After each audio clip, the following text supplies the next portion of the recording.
ನನ್ನ ಕಾಲಾವಧಿಯಲ್ಲಿ ಕೂಡ ಅತಿ ಹೆಚ್ಚು ಮಳೆ ಆಗ್ತಾ ಇದೆ. ಆ ತರ ಬರಗಾಲ ಬಂದಿಲ್ಲ. ಎಲ್ಲೋ ಒಂದ್ ಕಡೆ ಒಂದು ನೋವೇನಂತಂದ್ರೆ, ಇವತ್ತು ನಾವು ನಂಬ್ಕೊಂಡಿರ್ತಕ್ಕಂಥ ಮಾವು ದೇಶ ಬದುಕಬೇಕಾದ್ರೆ, ದೇಶ ಇರಬೇಕಾದ್ರೆ ರೈತ ಮುಖ್ಯ ಆಗ್ತಾನೆ. ನಮ್ಮ ಚಂದ್ರಬಾಬು ಮುಖ್ಯಮಂತ್ರಿ ಅವರು ಸುಮಾರು 15 ರೂಪಾಯಿನ ಘೋಷಣೆ ಮಾಡಿದ್ದಾರೆ, 12 ರಿಂದ 15 ರೂಪಾಯಿ ಘೋಷಣೆ ಮಾಡಿದ್ದಾರೆ. ರೈತರು ಇದ್ದೇ ಮಾತ್ರ ದೇಶ ಇರ್ಲಿಕ್ಕೆ ಸಾಧ್ಯ ಆಗ್ತದೆ.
ಆಯ್ತಾ, ಸುಮಾರು ವರ್ಷಗಳಿಂದ ನಾನು 2018 ಬಂದಾಗ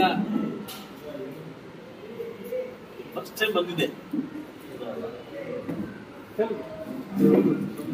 ವೇಣುಗೋಪಾಲ್ ಸ್ವಾಮಿ ಇವತ್ತು ಈ ಊರಿಗೆ ಒಂದು ಪ್ರತಿಷ್ಠಿತ ಇರ್ತಕ್ಕಂಥ ನಮ್ಮ ಯಾದವ್ ಸಮುದಾಯದ ಎಲ್ಲ ಮುಖ್ಯಸ್ಥರು ಕೂಡ 95% ಅಷ್ಟು ನಮ್ಮೆಲ್ಲ ಯಾದವ್ ಸಮುದಾಯ ನಮ್ಮ ಮುಂದುವರಿದ್ದಾರೆ.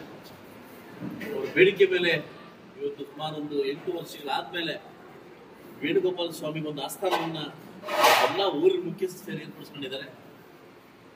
ಎಲ್ಲೊಂದು ಕಡೆ ಭಗವಂತನಿಗೆ ಈ ಮಟ್ಟಿಗೆ ಮಾಡ್ಕೊಂಡು ಎಲ್ಲೊಂದು ಖುಷಿ ಆಗುತ್ತೆ.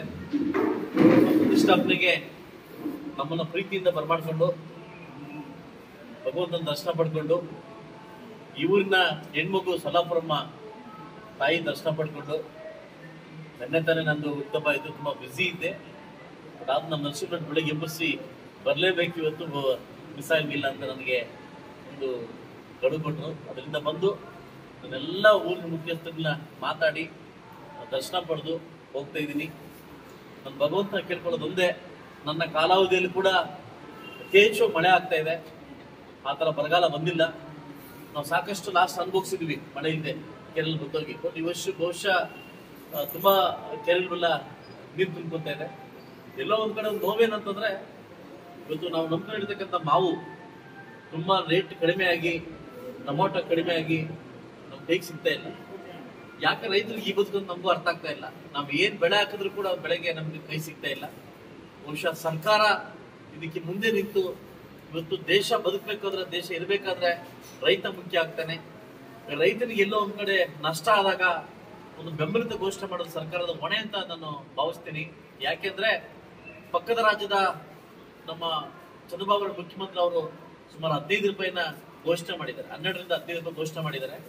ನಾವು ಸರ್ಕಾರದಲ್ಲಿದ್ದೀವಿ, ಸರ್ಕಾರದ ಅಧೀನದಲ್ಲಿದ್ದೀವಿ. ನಾವು ಕೂಡ ರೈತರ ನಷ್ಟ ಬಂದಾಗ ಇದನ್ನ ಮಾಡೋದು ನಮ್ಮ ಕರ್ತವ್ಯ ಆಗ್ತದೆ. ದಯವಿಟ್ಟು ಇನ್ನಾದ್ರೂ ಮುಂದೆ ಬಂದು ದಯವಿಟ್ಟು ಬೆಂಬಲ ಘೋಷಣೆ ಮಾಡ್ಬೇಕಾಗುತ್ತೆ. ರೈತರು ಇದ್ದೇ ಮಾತ್ರ ದೇಶ ಇರ್ಲಿಕ್ಕೆ ಸಾಧ್ಯ ಆಗ್ತದೆ. ಬಹುಶಃ ಅಂತ ರೈತ ಕಷ್ಟ ಸಿಕ್ಕಿದಾಗ ಇದು ನಾವು ಚೆನ್ನಾಗಿರೋದು ತಪ್ಪಾಗುತ್ತೆ. ದಯವಿಟ್ಟು ಸರ್ಕಾರ ಮುಂದೆ ಬಂದು ಟೊಮೊಟೊಗೆ ಮತ್ತು ನಮ್ಮ ಮ್ಯಾಂಗೋಗೆ, ನಮ್ಮ ಮಾವಿನಕಾಯಿಗೆ ಬೆಂಬಲಿತ ಘೋಷಣೆ ಮಾಡ್ಬೇಕಂತ ಹೇಳ್ತಾ, ಭಗವಂತ ಎಲ್ಲಾ ರೈತರಿಗೂ ಒಳ್ಳೇದ್ ಮಾಡ್ಲಿ. ರೈತರ ಮುಖದಲ್ಲಿ ಮಾತ್ರ ನಗು ಕಂಡ್ರೆ ಮಾತ್ರ ನಾವೆಲ್ಲ ಸಾಧ್ಯ ಆಗುತ್ತೆ ಅಂತ ಹೇಳ್ತಾ, ಈ ಅವಕಾಶ ಕೊಟ್ಟಿದ್ದಕ್ಕೆ ಎಲ್ಲ ಊರವರೆಗೂ ಹೊಂದಿಸ್ತಾ ನಾನು ಹೋಗ್ತೇನೆ.